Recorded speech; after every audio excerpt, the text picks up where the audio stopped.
How to find nearby friends on Snapchat. Hey everyone, in this tutorial I'll show you guys how you can easily add nearby friends on Snapchat. But before getting started, make sure to like the video and subscribe to the channel. So the first thing that you need to do is go ahead and open up your Snapchat.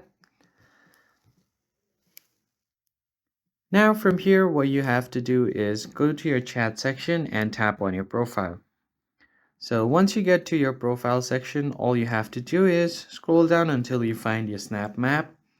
And as you can see here, you are not sharing. If you're not sharing any location right now, you'll have to turn off the ghost mode first. So turn it off and make sure that you select this option right here. Or you can just choose a certain friends that you want to share location to. And once you have done that, go back and tap on the Snap Map like this. So what you're gonna do now is just go ahead and zoom into the place where you want to add friends from.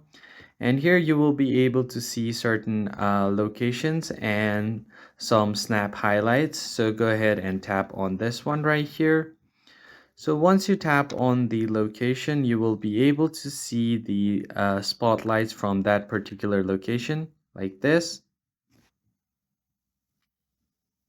So once you tap on the location, you will be able to see all of these available spotlights. So you can just tap on the profile like this to add this person as your friend. So go ahead and tap on their profile, and then from here you can just add them as your friend. That's pretty much it. I hope you found this helpful. I'll see you on the next one.